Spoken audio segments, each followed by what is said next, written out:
So this is Maretti Langhe Nebbiolo 2018.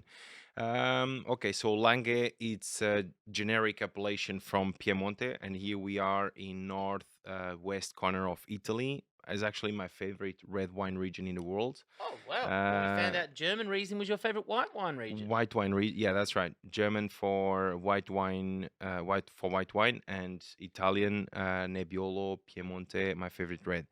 Now, of course, this is a Langhe, as I was saying, so it's a very generic, big wine region that then is broken down into several different appellations. Uh, two of which are Barolo and Barbaresco. So that's those are the two best wine regions for Nebbiolo, and that's where the most expensive, the most unique comes from. This one is kind of a blend of a little bit of everything around the region. So let's hope it's a good one. Love it. Once again, it's the Maretti. Mm-hmm.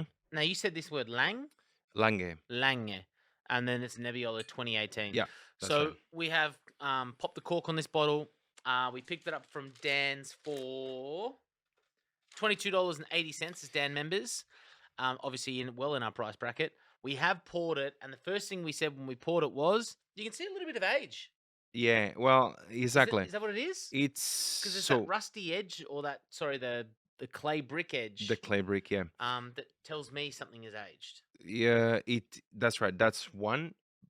So basically, if you have any wine in this if you have any wine in a glass that looks like this color, is either two things. It's either one with age, and that could be, a Rioja, for example, Run Reserva. Could be a Pinot Noir with a lot of age. It could be, some Sangiovese, whatever. A wine with a lot of age will have brown tones or that brick color. And then there is one grape that shows this color even at younger age, which No is Nebbiolo, way. which is a Oh, Nebbiolo. Okay, cool. so every time you see this color, it's either a very old bottle of wine, Or it's a or Nebbiolo. or it is a Nebbiolo. Okay, Oh, that's cool. yeah, or it could be a Sangiovese. Again, Sangiovese and Nebbiolo, they go side by side. Right. But Like a to Syrah me, and Shiraz. no, it's different because That annoys you, sorry. Like, that's no. so general thinking. No. It's just that Shiraz and Syrah is the same grape, but Nebbiolo and Sangiovese is not the same grape. They're different. They are different, just different families. Yeah. So, but they kind of go side by side in the sense that they are both Italian. They are both high acidity, high tannins. Okay. But then, of course, they differ one from the other. Okay. Yeah. So that's it. If you Love that. see this color, typically Nebbiolo. Yeah, that red brick, that almost like amber, like a amber color, almost like a tawny, like tawny. Yeah, tawny is a good word for it.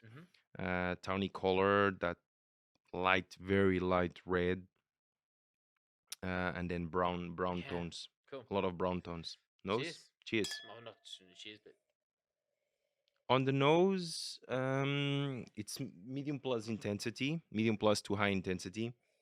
Like some of the wines we've tried before, they're not overly showing on the nose on the first impression. We poured the wine minutes ago, and by mistakenly, but it's given that time to open, though. exactly a little bit. And so for me, it shows quite a lot desiccated red fruit. Now on the nose, fruit wise, Cool. red or Red only. Yeah. Yeah, No black, yeah, no blue, just red. correct. And here it's like it's not fresh off the tree fruit either. I think here it's like fallen fruit, like Oh, it's hit the ground already. yeah, dried, almost dried, like dried plum, Wow. raisiny. That's cool. I like that Um, example because I can imagine. Do you know how people like to dehydrate fruit? yeah, yeah. It's sort of that version of that. To me, it smells like dehydrated fruit. Like You're a imagine master sommelier. To you, it smells right. strawberries that are dried, whether it's on the vine, whether it's fallen, whether it's like added into alcohol, like or made into a jam, something like this. But it's not fresh. It's just not fresh fruit to me. Yep, love that. Strawberry, raspberry, cranberry. When you smell this, it smells like vanish. How do you say, nail polish? Vinyl remover. Yeah. Like- So So like a nail polish remover. Nail polish. It smells Yeah. like nail polish remover a little bit. Varnish. Yeah. Not not Yeah, I know what you mean though. Yeah. nail polish. So it to me smells a lot like that, and that's volatile acidity. That's Oh, from the wine being too exposed to oxygen. It gets this type of aroma. So it's like kind of a oxidative character, and that's very very typical in Nebbiolo. How they extract the wine a lot to have a lot of acidity. Sorry, a lot of tannin. And then they age the wine in these very large oak barrels to really oxygenate the wine, and then it acquires this kind of oxidative notes. So that dry desiccated strawberry, the red plum, cranberry, I don't want to say pomegranate, it keeps coming to mind, but I think it's like dried, okay, super dried. overly Okay. dried.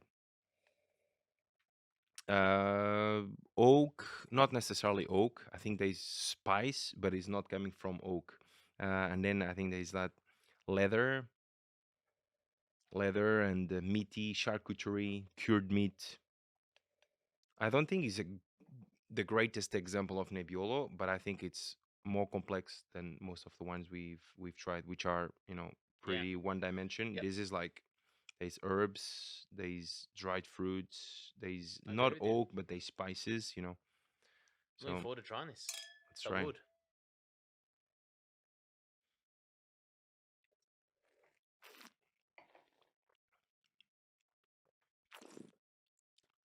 Those wines have a lot of, in my opinion, Nebbiolo is the grape with most character and personality. It's like that sour sherry, that raspberry, that cranberry that I still feel. This is. That's Let's like start with the structure. mm, mm, It's a high acid wine. I acid, Yeah, yeah, but lingering. is it? Mm.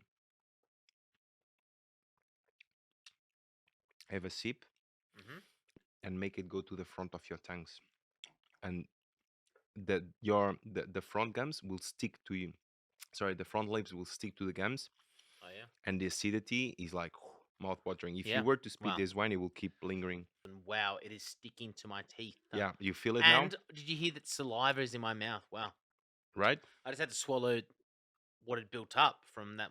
Holy shite. Mm. Wow. Yeah. If you make it go all around your palate, I bet you it's like Yeah. drying the I've gums, got it. Yeah. um, drying tannins, and acidity like Wow. keeps watering the mouth. Hmm. And I mean, for $28 or $22, I Whatever it think was. Yeah. that's $22. I think it's a good Nebbiolo. I mean, not only is high alcohol because it is. I mean, Oh, is it? probably 13 and a half, 14%. Um, at least, 13 and a half. at least, yeah. That would be at least. But then is backed up. The alcohol here is backed up by all the five structural elements. Is backed up by body, which is it's coating the mouth. Again, it's full body, which goes alongside the tannin, which is high. Is coating with is I mean is backed up with acidity, which is high as well. And then of course, well, I mean it's dry, but everything is there. Everything is all the five structural elements um, are there and are present and are really well balanced, I would say. And it keeps lingering on the palate, Mm-hmm. so it's a long-lasting finish, which is a little smoky, a little bit of that leather and mushroomy and truffly and Mm. charcuterie and meaty and dried herbs. So, well, I mean, look, I think that was a good pick of a Nebbiolo, even though it's a very generic appellation. Yeah. Imagine from here you could go to a Barolo and a Barbaresco to a very small single vineyard, and you have something really really crazy. um Look at this price range Pretty good. for the Nebbiolo. I thought this was a good pick.